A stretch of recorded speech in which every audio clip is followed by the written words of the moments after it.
Hey guys, it's Tyler McClay here at Tyler McClay Realty Group. I've got some news for you. The real estate market in Toronto is phenomenal. We're rock solid. Things are looking good. Things are looking up. Things are looking sharp. And the optimism should be there. It seems like it's not nearly as optimistic out there. At least the narrative isn't as optimistic as I believe it should be based on statistics and facts and figures that we're analyzing here every day at Tyler McClay Realty Group. But let's talk about just a few things. So foreign buyer ban, not going to have any effect whatsoever. Came into effect January 1st, 2023, but that makes up a very tiny portion of our overall market. So we're really not going to see any massive effects of that in our market. It's more of a political play because foreign buyers are not voters, and it makes the politicians look good, like they care about making housing more affordable for us, when in actuality, they make up too small of a piece for it to have an actual effect. Vacant home tax, it is what it is. That's something that they've come up with as well, which takes effect this year in 2023. I don't see that having a significant impact on our housing market. I guess my biggest point of contention with that would be looking at something like Airbnb or short-term rentals, right? Because when we add supply to market, to such a supply-constrained market, yes, we shouldn't have any vacant houses. We should have those as rental options or units of housing in our market, but same with Airbnb. They don't solve a need. They don't solve any kind of problem in our housing market when it comes to supply, right? We add 10,000 units of housing, for example, downtown Toronto, 10,000 condo units, and let's just say 25% of them, let's say 20% of them for the sake of the argument, 2,000 units are Airbnb or short-term rentals. We're not solving any problem. We're not adding units of housing. They're still temporary. They're not providing a roof over anybody's head that we need, right? So no effect there. Let's talk about inflation, interest rates for a minute here. I think my camera's slipping a bit. Let me just adjust that a little bit. Interest rates, inflation, those are the two big things to watch this year in our market, okay? Interest rates obviously have increased to try to curb inflation or at least bring inflation under control. Why is inflation so high?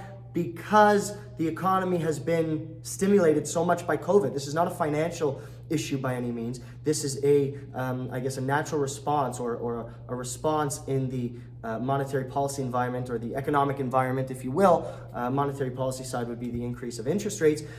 But inflation ran rapid because money was so cheap. It was access to capital was easy. So people would borrow, and take advantage of that purchasing power that was prevalent in the market.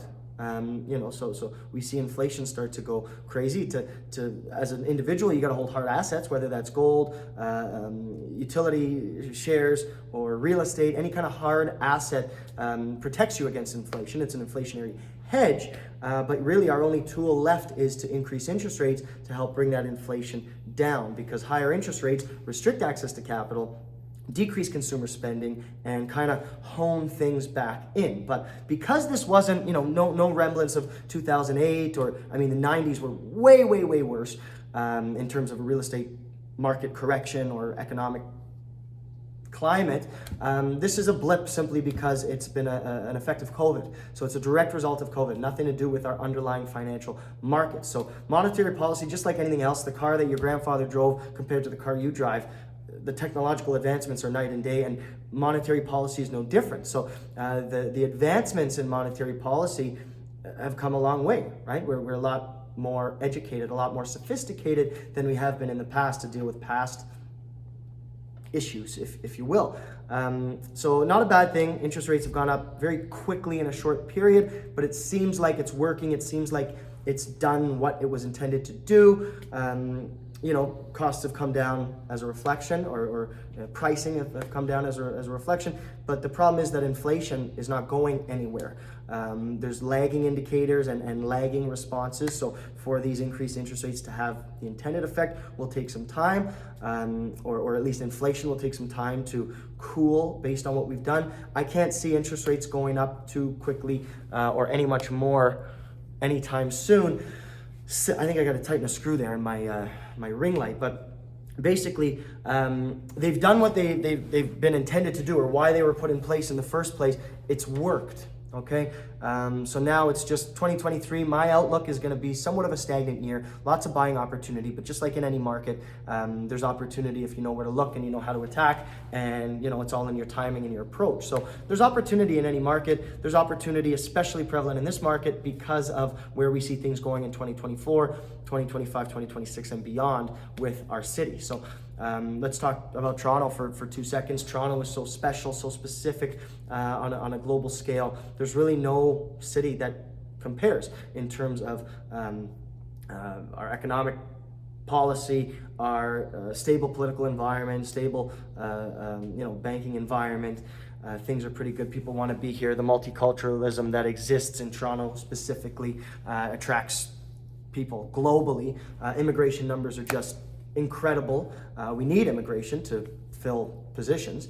Employment numbers are phenomenal, but there's jobs that need to be filled, and we can fill those through immigration. Okay, we need workforce. That being said, Toronto is an attractive market for businesses as well, right? You've got companies like Meta, Google or Alphabet, TikTok. Everybody, all the big players, Walmart, Amazon, all the big players see Toronto as a wicked opportunity for a number of reasons. One, the quality of our education, the quality of our workforce. We've got some of the best post-secondary institutions in the world. Engineering, tech, banking, finance, trades, literally everything we have here in terms of quality workforce.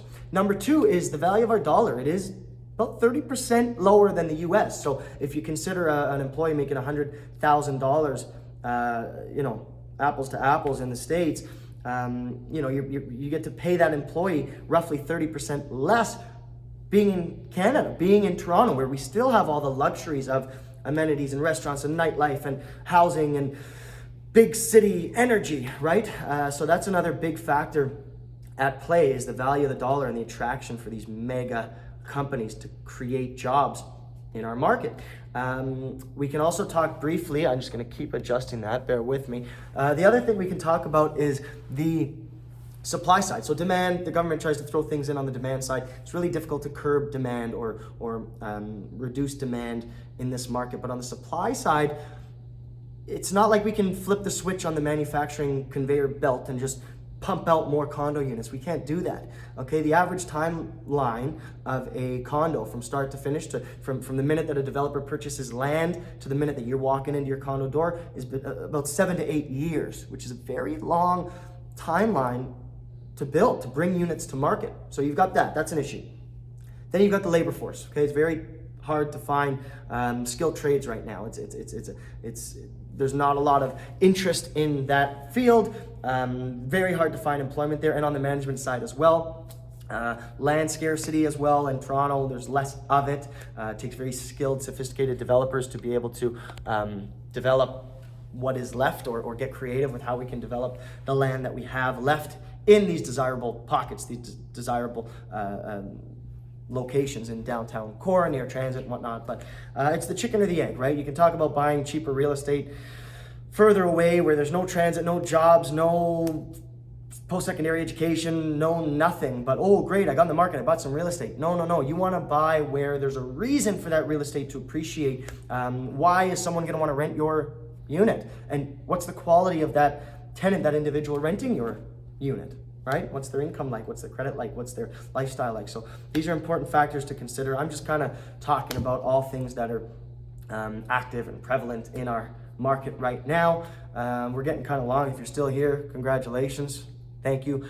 Please like this video, comment on the video, share it with your friends. These are my thoughts. If you don't know who I am or my background in real estate, I'm a third-generation realtor, completed my master's of real estate at Schulich School of Business.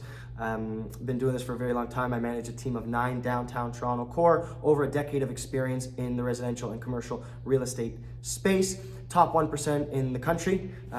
Myself and my team also recognized, we're very proud to be recognized for the second time, top 35 under 35 in Canada. So that's a pretty elite list, and we're quite proud of that and some of our accomplishments. I also have experience teaching at the post-secondary level. I've been a university professor as well as a college professor. I truly enjoy teaching. I truly enjoy sharing my knowledge.